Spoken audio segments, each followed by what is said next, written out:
शाबाशी हमेशा जीत की नहीं, आपकी कोशिश की भी होती है, आपकी हिम्मत की भी होती है कि आपने अपनी जो कोशिश थी वो 100% की थी, मतलब आपने अपना 100% दिया था उस काम के लिए। अगर हाँ तो आपकी शाबाशी ज़रूर होगी। आपने अपना 100% दिया है तो आप शाबाशी के काबिल हो।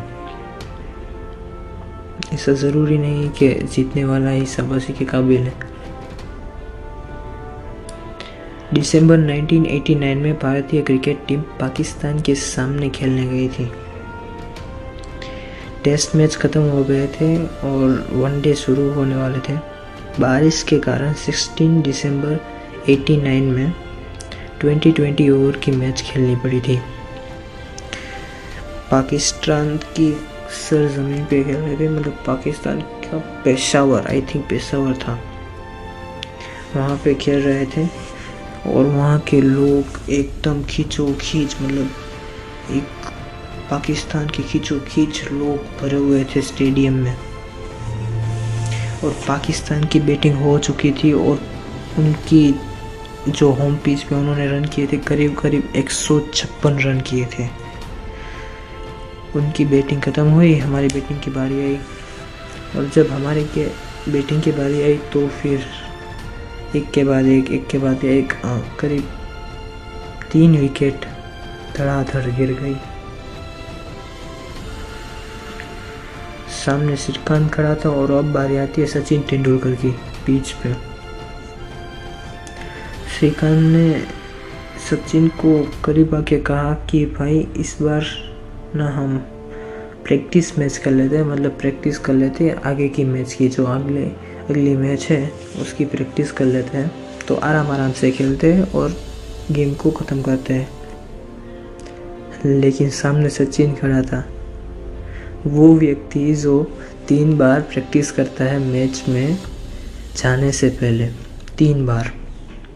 वो व्यक्ति जो अपने दर्द को, जब नाक पे कोई बॉल लगती है और खून निकलता है तो उससे जो दर्द होता है उससे कहता है कि मैं खेलेगा, वो व्यक्ति को ये बात कहाँ समझ में आने वाली थी यार।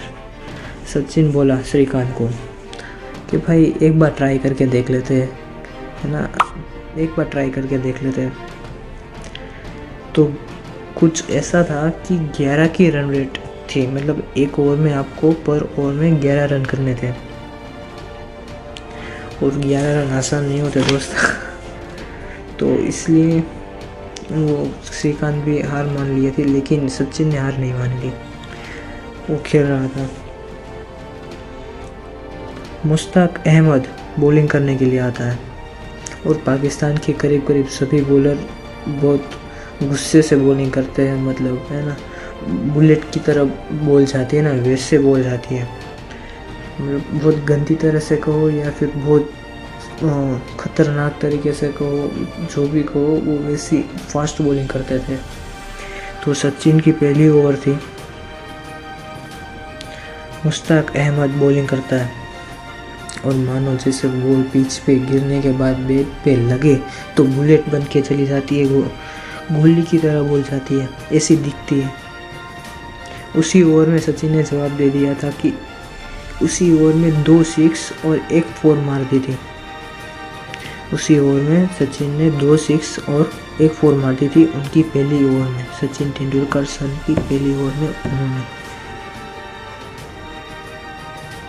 और एक बॉल तो ऐसे मारा था कि जो ड्रेसिंग रूम होता है ना, उनकी बारी में जाके ताड़ करके टकराया था और कांच टूट गया था। मतलब सबको कह दिया था कि भाई इतनी आसानी से हार नहीं मानेंगे। स्पिनर अब्दुल कादरी आता है, कादरी या फिर कादिरे, आई डोंट नो, मुझे उसकी सरनेम नहीं पता। वो आता है और बोलता है, सचिन तेंदुलकर को गुस्सा दिलाता है, मतलब उकसाता है भारी बैटिंग करने के लिए। बोलता है, बच्चे को क्या मारते हो, दम है तो हमको मार के दिखाओ। ऐसा बोल के वो सचिन सर को उकसाता था कि भाई तू कर भाई, मेरी बारी में आके कुछ ऐसा करके दिखा तब मानेंगे। लेकिन है ना, कहते हैं लोग कि जवाब देना चाहिए, दो तरीके से जवाब दे सकते हो। कोई आपको कह के गया है तो आप उसको तुरंत बोल के जवाब दे सकते हो, या फिर थोड़ा समय रह के करके जवाब दे सकते हो। और हमेशा समझदार लोग ना बोल के जवाब दे देते हैं उसी समय, और जो ज़िद्दी व्यक्ति होते हैं ना वो करके जवाब देते हैं। तो हाँ, सर ने अच्छा खेला। आखिरी की 2 ओवर बाकी थी और करीब 40 रन की ज़रूरत थी हमें। स्ट्राइक पे सचिन सर खड़े थे। आखिरी की 2 ओवर और 40 रन बहुत ही टफ होता है। 1 ओवर में 20 रन की रन रेट, मतलब 1 ओवर में 20 रन तो कम से कम करने थे। पाकिस्तान का अब्दुल कादरी या कादरे जो भी है वो आता है और सचिन को बॉलिंग करता है, और उस बॉलिंग में सचिन सर ने 28 रन किए। 28 रन इन 1 ओवर, 6 बॉल के अंदर 28 रन किए और जवाब दे दिया था। 4 6 मार दिए थे, 4 6 उस ओवर में कादरी को 4 6 मार दिए थे और उन्होंने जवाब दे दिया था करके। पर फिर भी हम 2-4 रनों से, 2-4 या 3-2 रन से हार चुके थे। इंडिया उस मैच में हार चुके थे, मतलब हार गए, ठीक है चलो, हार तो हार होती है, ये माना था सचिन सर ने। लेकिन सोचो, एक सेकेंड आपको रिवाइंड में लेके जाके बताना चाहता हूँ। 40 रन की रन रेट थी, 40 रन, मतलब चाहिए थे 2 ओवर में, सॉरी मिस्टेक हो गया, 2 ओवर में हमें 40 रन चाहिए थे। 20 ओवर की रन रेट थी और सामने पेशावर से खींचो खींच भरा हुआ स्टेडियम, और कहते हैं कि वहाँ के लोग ना शत्रु की नज़र से इंडिया के बैट्समैन को देख रहे थे, मतलब बहुत गुस्से से, है ना, आवाज़ ऐसा करके, शोर करके। और रन भी कुछ कम नहीं करने थे, बहुत ज़्यादा करने थे। 9 या 10 नहीं करने थे, 20 रन करने थे एक ओवर में। तो सोचो यार, सचिन सर के ब्रेन में कितना प्रेशर पड़ा होगा, उसके ऊपर कितना प्रेशर लगा होगा कि यार अब जीतना है और इन लोगों से लड़ना भी है, मतलब भले हाथ से नहीं, मतलब पर लड़ना है। तो इसी मोटिवेशन के साथ वो खेलते रहे। आखिर में हार तो हार होती है, 2-3 रन से हार गए।